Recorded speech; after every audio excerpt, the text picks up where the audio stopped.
Marilyn Monroe stepped onto the soundstage that day, not in the gold of a goddess, but in a simple white robe that concealed a terrifying secret. She was methodically sacrificing her fortune to heal the lonely little girl inside her, following a shocking 3-step legal plan she told no one about. That final day of filming wasn't a tragic end, but the precise final hour of a calculated mission to use her legendary wealth for the world's most forgotten children. She stepped onto the soundstage that day, not in the satin or the glittering gold the world expected, but in a simple, faded, white terry cloth robe. That garment felt like a silent, visible plea to the world to simply see Norma Jean, just for a moment. That humble cloth, smelling faintly of old studio steam and exhaustion, would become the last piece of movie attire she ever wore, a chilling white flag waving over her final, fragile hours under the unforgiving lights. It was June 10th, 1962, the day that should have been a triumphant return, but instead felt like a heavy, slow-motion farewell. The tension was compounded by a secret, legal ticking clock counting down to precisely 4:15 post-meridium, the moment her fate would be sealed off camera. The air in the Fox studio was thick, not just with the summer heat, but with an unspoken tension, an atmosphere so brittle that every footfall seemed a potential disaster. Marilyn was due to film her famous swimming pool scene for the picture Something's Got to Give, a moment meant to shock and delight the public, but privately, she was sinking, not swimming.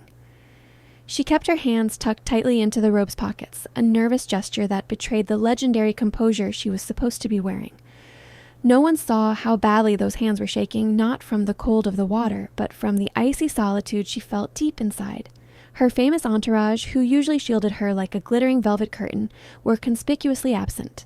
Today, it was just her, the director, and a small, older prop man named Leo, who always seemed to know when to hand her a lukewarm cup of tea without being asked. She clung to his quiet presence like a lifeline, his silence 1,000 times more comforting than hollow applause. She avoided the central pool set, pacing the periphery of the stage, her gaze fixed on a massive ticking clock high above the scaffolding. She was not concerned with the studio's schedule or the film's budget. She was waiting with a quiet desperation for the clock to strike a specific private hour that had nothing to do with movie magic. Every detail in that vast, echoing space amplified her isolation. The lights, so brilliant they felt like an interrogation, exposed the faint, weary lines around her eyes that the makeup only barely concealed. Her legendary platinum hair seemed heavy and dull, a burden she had to carry for the world. She caught sight of her reflection in a polished concrete floor, a small, singular figure engulfed by the looming shadows of Hollywood. The realization hit her with the brutal clarity of a slap. She was the most famous woman in the world, yet she had never been more desperately alone. The frame was a beautiful cage, but it was still a cage.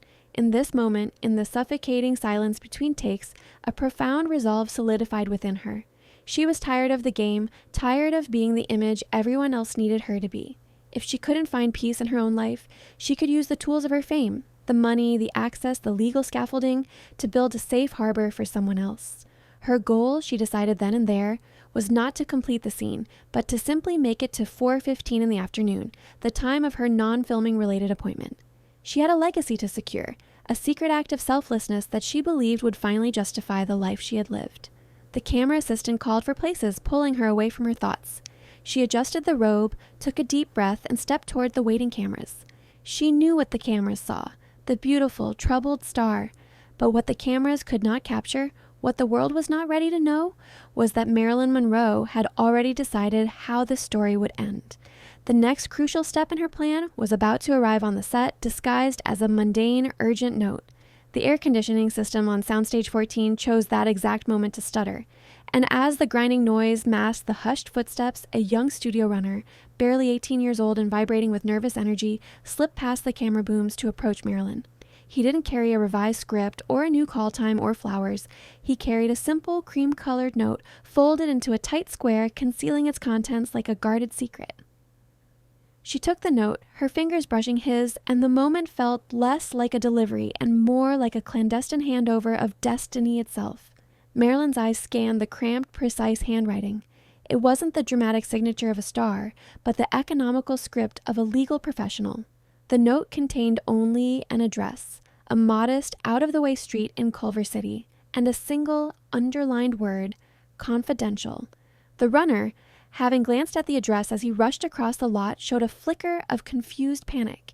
He knew this wasn't the address of an agent. It was the location of a children's residential facility.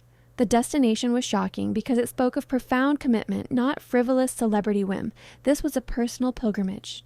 She subtly turned her back to the main set, using the shadow of a canvas flat as her momentary curtain, and pulled a compact phone from her robe pocket.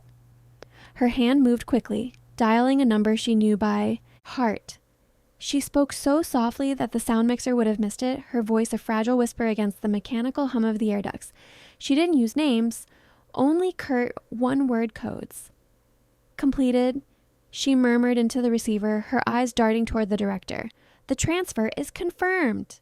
This hushed, fragmented conversation was the key to understanding the plan she had set in motion.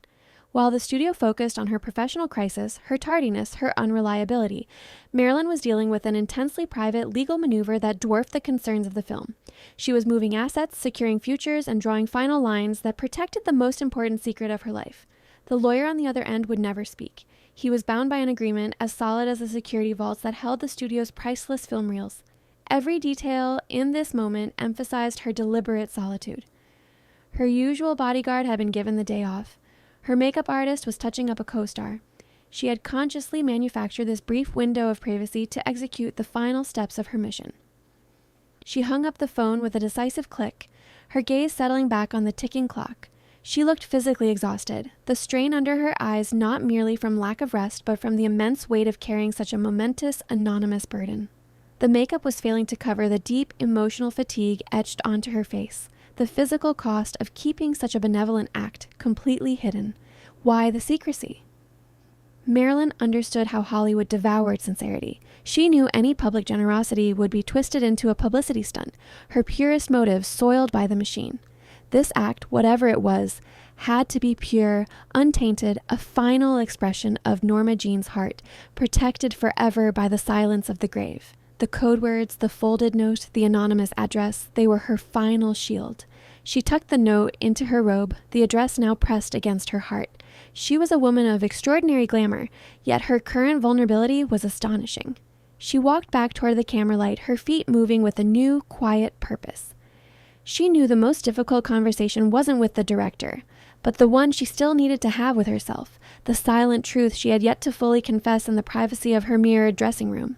Marilyn retreated into the cool, dark sanctuary of her dressing room, closing the door on the chaos, seeking refuge in the single place where she was required to face her true self, the enormous, brightly lit vanity mirror. She sat down, and for a few precious minutes the superstar vanished. There was only a tired woman staring back, who saw through the makeup and glamour to the frightened, lonely little girl she had desperately tried to leave behind. That glass offered no applause, only the shocking, unvarnished truth of Norma Jean. She remembered the foster homes, the procession of strange faces, the terrifying uncertainty that had been the foundation of her early life. There was no father, no consistent presence, just a constant instability that taught her the world was a cold, unreliable place. She recalled one specific holiday, Thanksgiving, perhaps 1933, spent in a crowded room with strangers while she sat on the edge of the sofa, silent and invisible, clutching a worn-out doll. She had simply wanted to feel secure, to know with absolute certainty that when she woke up tomorrow, the door wouldn't suddenly slam shut on her entire world. That crushing feeling of being an afterthought had followed her into the heights of superstardom. She saw the little girl who was always waiting for the final eviction notice. The irony was a cruel chain around her heart. She had achieved every measurable benchmark of success, commanded the attention of presidents and princes, and yet the fundamental need for safety and belonging remained profoundly unmet. The fame, the wealth, the adoration, it was all fleeting, a beautiful dream from which she constantly feared awakening. Every new film role, every magazine cover felt like another temporary past that could be revoked, sending her tumbling back to that lonely sofa, waiting to be forgotten. It was this raw, painful recollection that provided the motive for the secret plan. Staring at her reflection, she saw the fear in her own eyes and realized she couldn't heal her past, but she could use her present to save another child from sharing her fate. Her colossal fortune, the very thing that had complicated and compromised her life, could be transformed into an eternal anchor for children facing the same chilling instability she had known. Her fame had always demanded a performance. Now, her true final performance would be an act of anonymous salvation. She pressed her hands against the cool glass of the mirror, her breath fogging the icon's perfect image. The action was symbolic. She was reaching through the celebrity, through Marilyn Monroe, to hug the isolated little girl, Norma Jean, one final cathartic time. The entire plan was not a grand gesture of charity, but a deep, personal project of healing. It was the only way she knew to reconcile the two halves of her identity, the powerful star who could command millions and the vulnerable woman who only ever craved a simple home. A gentle knock interrupted the moment. The director was calling her back to the harsh reality of the set, but Marilyn smiled. A slow, genuine smile, untouched by Hollywood artifice. The fear was still there, but now it was eclipsed by a quiet, fierce determination. She stood, pulling the rope tighter, knowing the next critical step involved sealing this pact with ink, making her benevolent intention a permanent legal reality before the cameras rolled again. She was ready to leave the stage, but first, she had one last set of signatures to sign. Amidst the dazzling artificial chaos, Marilyn slipped away toward a different kind of darkness. The claustrophobic cinder block office of Mr. Arthur Vance, a tax accountant whose life revolved around ledgers and silence.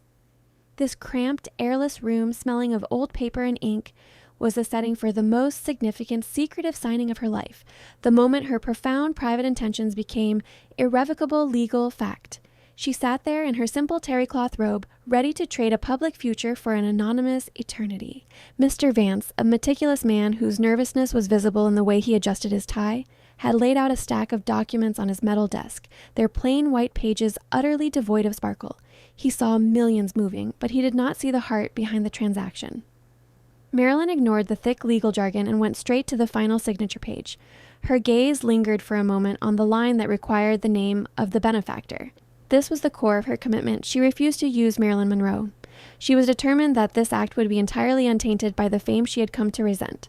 With a deliberate, steady hand, she signed the documents using the pseudonym N. Baker, a subtle nod to her original identity, Norma Jean Baker. The signing was not a legal formality, but a final, powerful act of personal exorcism. It was the last time Norma Jean would ever ask for anything. Now, through her fame, she was ensuring others received everything.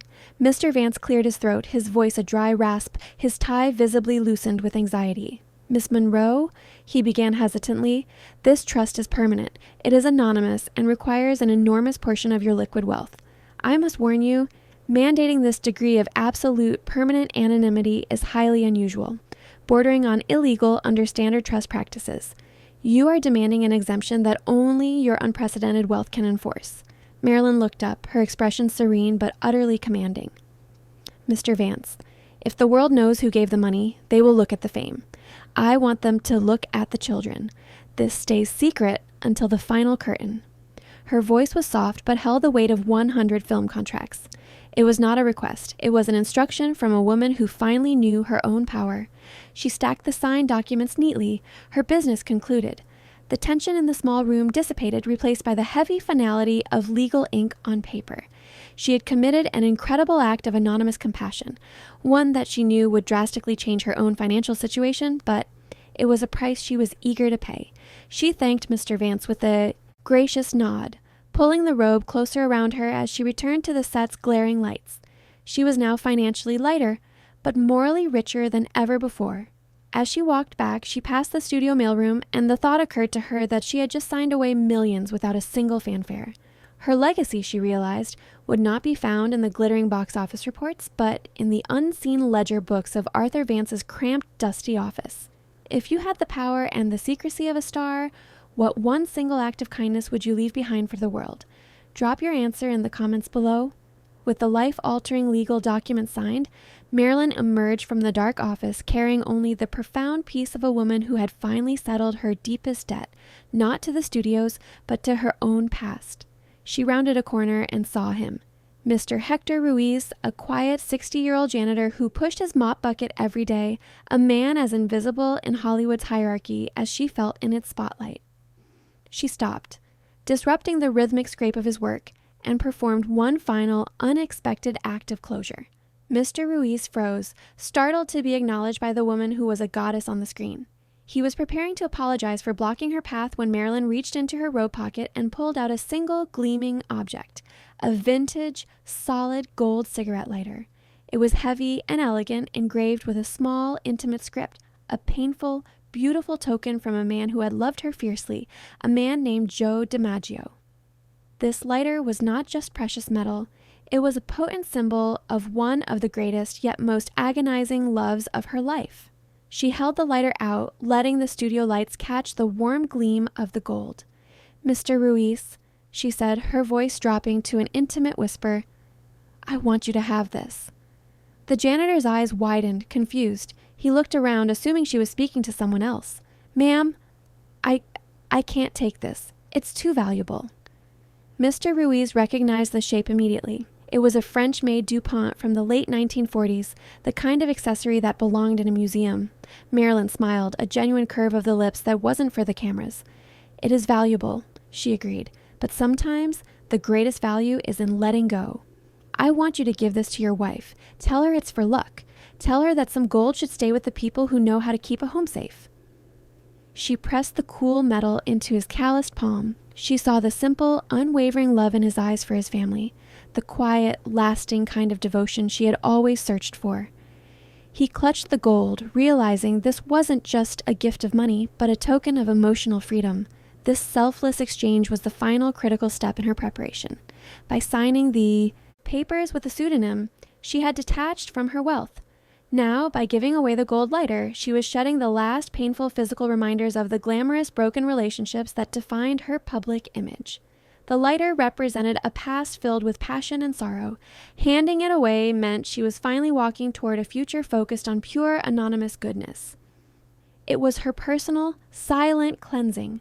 Mr. Ruiz stood there, speechless, clutching the relic in his hand, a gift worth more than his yearly earnings. He was the only witness to this intimate transaction, the only human being to receive a piece of the legendary Marilyn Monroe's emotional history. He saw not the star, but a fellow human being leaving a treasured memory behind. Marilyn simply nodded, a silent acknowledgement of their shared humanity, then turned and walked toward the soundstage entrance. She felt lighter, unburdened. She had given away a fortune and a memory, and in return, felt the first stirrings of true peace. She was about to give her final, perfect performance, but her greatest role was already complete in the quiet transaction with a kind, invisible man. If you know someone who finds hope in the unseen struggles of icons, share this story with them. The true meaning of Marilyn is about to be revealed. The lights on Soundstage 14 flared to their highest intensity, bathing the pool set in a searing, artificial sunlight. The director, weary, called out, "Action! This is the one, Marilyn!"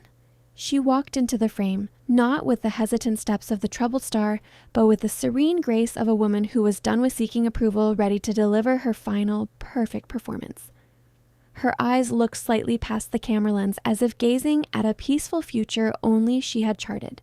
The scene required her to play the quintessential siren, a glittering display of glamour and distraction, yet her inner world was one of quiet finality. Every movement was precise, economical, imbued with an unshakable sense of peace that had been absent for months. She hit her marks flawlessly, her lines delivered with a crisp clarity that startled the crew, who were accustomed to her struggling for takes. She was the professional everyone had begged for her to be, performing with a detachment that hinted at a much greater decision made off camera. She was closing a chapter, and her performance was a clinical farewell to the image that had both made and imprisoned her. A small detail went unnoticed by the producers, but spoke volumes. During the scene, she was supposed to check a large, gaudy prop watch. Instead, without breaking character, she quickly glanced down at her own delicate private wristwatch, a gift that symbolized her control over her own timeline, which she knew was winding down. It was a secret acknowledgement that her real-life clock was striking a far more important hour than any dictated by the megaphone. She was consciously ticking off the seconds until she could leave the film and attend to the reality of her magnificent secret plan. There was a moment when she looked directly into the camera, not with flirtatiousness, but with pure, unvarnished human vulnerability. For a breathtaking second, the audience would have seen right through the star and into the soul of the woman who had just guaranteed the future of forgotten children. It was a look of quiet triumph, of a debt finally paid. When the scene concluded and the call came to break for the afternoon, Marilyn gave the crew a quiet, melancholic wave. It was a gesture that felt less like the casual "see you tomorrow" and more like a final, sincere goodbye. She walked off the set and directly toward her waiting car, not stopping for touch-ups or debriefings. The robe now felt like a royal shroud signifying her profound, private victory. She was leaving the soundstage forever, having given away her wealth and her pain. The world saw a star running away from a problematic film, but the truth was, she was running toward an eternal act of selflessness. She walked away feeling the immense satisfaction that the final take for the world was complete, and the eternal security for those children had just begun. The engine of her black limousine purred softly at the main gate of the studio, but Marilyn insisted on a sudden, final halt. The clock read precisely 4:15 in the afternoon, the exact hour she had been waiting for. As she paused at the threshold of her destiny, she performed her ultimate act of detachment. It was the last time the gate guard would see the full myth of Marilyn Monroe. Her driver, George, looked back in the rearview mirror, confused by the abrupt stop. Marilyn's face in the mirror was calm, almost beatific, carrying a serenity he had not seen in years. She reached into a small, worn leather handbag and pulled out a small, carefully wrapped box tied with a simple length of twine. It was feather-light, yet seemed to hold the weight of all her unfulfilled dreams. "George," she said, her voice clear and precise, "I need you to take this." She passed the box over the seat divider. "I have 2 instructions for you. First, do not open it. Do not look inside, no matter what happens." George nodded, bewildered, the package feeling strangely significant. "And second," Marilyn continued, her voice taking on a low, firm register, "I want you to hold this box. You are to give it to the very first person who walks through this main gate tomorrow morning. The very first person. No matter who they are, security, a runner, anyone. Tell them only that it's from the woman in the white robe and that it's a gift of luck." George started to protest, his brow furrowing with genuine distress.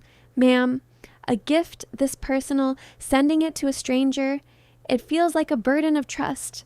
Marilyn cut him off with a gentle shake of her head. The simplicity of the command was shocking. She wasn't asking him to deliver it to a powerful producer. She was instructing him to hand a potentially priceless item to the most arbitrary person, maximizing both anonymity and pure chance. She was ensuring that even her final physical trace would be a blessing gifted to the invisible, the people who were never noticed. The box itself, wrapped in plain brown paper, contained a final, intimate piece of her personal mythology, a delicate, engraved hairpin she had worn on her very first Life magazine cover. It symbolized the moment Norma Jean became Marilyn, and she was relinquishing the symbol of her creation to an absolute stranger. This episode was her final act of complete detachment. She had shed the money, the painful memories, and now the small, treasured relics. She smiled at George one last time, a smile filled with gratitude, tinged with farewell, and told him, "Thank you, George. That is all." The limousine pulled away, and the mythical Marilyn Monroe was gone. George sat there, the small box warm in his lap, utterly perplexed. He drove her home, dropping her off at the quiet Brentwood house, never suspecting that the simple, sealed box was the final, deliberate piece of her benevolent puzzle, and that the person who would receive this parting gift the next morning would hold a secret clue to the heartbreaking finality of her plan. The small, Spanish-style house in Brentwood had always been her sanctuary, yet on that final night, the house felt strangely silent, holding its breath around its famous occupant. Lying innocently on her nightstand next to a half-empty glass of water was a sealed, plain manila envelope, the most ordinary object in the room, yet containing the extraordinary secret of her true purpose. Everything else was clutter. This envelope was the map to her final, loving intention. The room itself was perfectly ordered, almost unnaturally so, suggesting a deliberate, final tidiness. Her makeup case was closed. Her favorite books were stacked neatly. It was the careful arrangement of a person who knew they would not be returning to their space. And there, beside the telephone, sat the envelope, unaddressed, untainted by studio letterhead. It was her final, profound statement, intended only for the serious eyes of those who would handle her estate. Inside the envelope, on a single crisp sheet of white paper, were the 3 keys to her legacy. First, the cryptic phone number of Arthur Vance, the accountant who had signed the trust papers just hours before. Second, the address of the children's residential facility in Culver City, written in her own elegant handwriting. And third, a single poetic line written in red ink at the bottom of the page, a final emotional instruction to her executor: heal the children who forgot how to dream. This transformed it from a legal note to a final heartfelt command. This austere, factual note was the shocking truth the world would eventually uncover. It revealed that on her last day, Marilyn Monroe was not preoccupied with lovers or fame. She was preoccupied with logistics, with legal contracts, with the detailed work of ensuring the permanent safety and security of children she had never met. She had methodically emptied her wealth into a vessel of pure benevolence, a system designed to run anonymously and eternally, fueled by the loneliness of Norma Jean. The deepest revelation was the understanding that her fame was never about self-glory.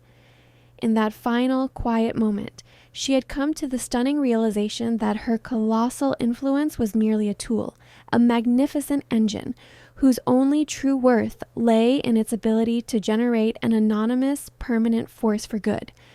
She saw herself not as a star, but as a temporary custodian of wealth, required to pass it on to the truly forgotten.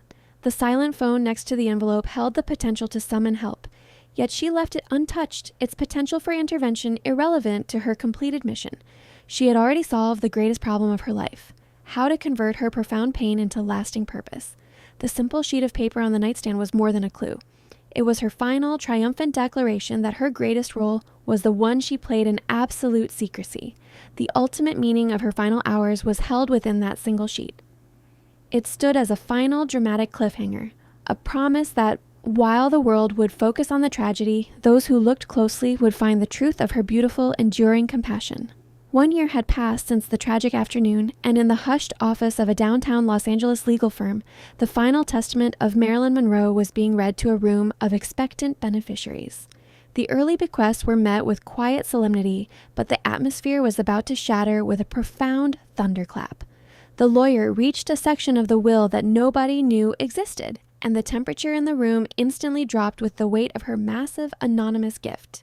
He cleared his throat and began to read. I hereby establish the Norma Jean Foundation, a permanent and irrevocable charitable trust. The name sent murmurs through the room. Norma Jean, the identity she kept hidden, was now the official title of her immortal legacy. The lawyer continued, detailing a commitment of funds so vast it left the professional beneficiaries stunned into silence, realizing the true extent of her divestment. The trust's soul. Purpose, the lawyer announced, was to provide permanent financial support and stable housing for children in residential care who, like herself, had experienced profound instability. The money was earmarked to ensure these children would never feel the gnawing uncertainty that had plagued her own youth. She wasn't funding a hospital. She was purchasing security for the forgotten. The ultimate tear-jerking payoff came with the reveal of the condition. The trust was to operate in perpetuity with complete mandatory anonymity. Marilyn had meticulously instructed her accountant to use a code name for all public-facing transactions, a name so delicate and hopeful it stood in stark contrast to the darkness that ended her life. The lawyer paused, tears visibly welling in his eyes as he fought for composure, and then delivered the final, powerful phrase. For the purpose of safeguarding this gift from the blight of celebrity, all funds allocated to the children's facility shall be known only as the resources of the Butterfly Project. The silence that followed was absolute, a perfect tribute to the scale of her secret generosity. The shocking truth was now manifest. Marilyn Monroe had not merely been troubled. She had been a profound philanthropist operating under the cover of fame, using her final hours to save the children who represented her own lost childhood. The Norma Jean Foundation was her way of performing the ultimate self-rescue, providing the security to countless others that had eluded her own fragile heart. The lawyer finished reading, closed the will, and placed it on the table. The enduring meaning was breathtakingly clear. Marilyn had used the power of her star status to anonymously heal the terrified, abandoned little girl she used to be.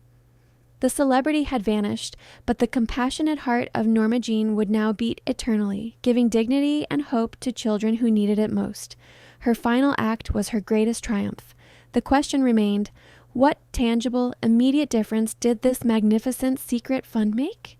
The answer lay far away from the polished offices in a sun-dappled room where a small, frightened child was about to receive the very first gift from the Eternal Butterfly Project.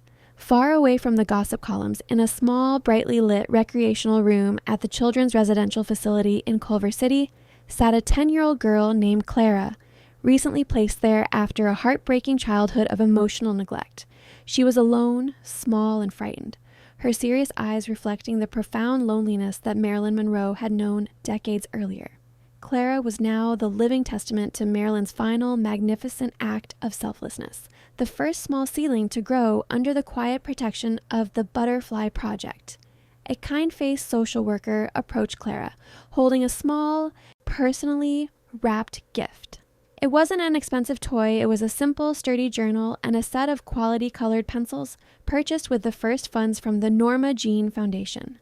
Clara unwrapped it slowly, her fingers tracing the smooth cover, the weight of the gift representing the one thing Marilyn had truly craved, the resources to encourage her own creative spirit.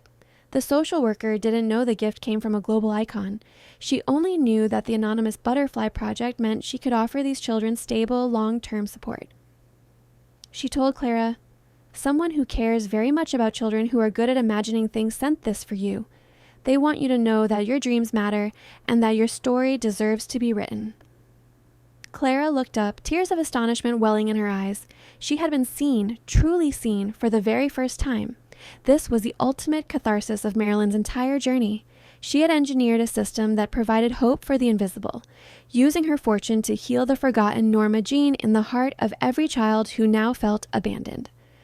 Her greatest performance was not in front of the camera, but in the unseen ledger books, translating millions of dollars into the warm, tangible certainty of a roof, a meal, and a personal journal for a lonely girl. The story of Marilyn Monroe, the legend, is one of brilliance and tragic misfortune. But the story of Norma Jean, the human being, is a tale of profound victory. In her last hours, she made a clear-eyed decision to ensure that no child with her same vulnerable heart would suffer the isolation she had endured. She used her fame not to gain more admirers, but to purchase eternal dignity for others. The final, poignant contrast is drawn between the noise of her public life and the profound quiet of her lasting effect. The world remembers the tragic headlines, but the true meaning of her life is found in the brightly lit room in Culver City, where a small girl named Clara now holds a beautiful, sturdy journal, writing down her dreams with a sense of security. Marilyn's legacy wasn't the image on a movie poster. It was the quiet hope of one little girl finally believing her life story mattered. Clara is holding the journal Marilyn never had, giving her the voice that Norma Jean was denied.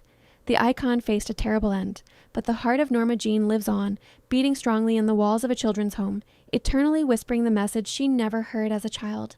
You are safe. You are loved. You are not alone.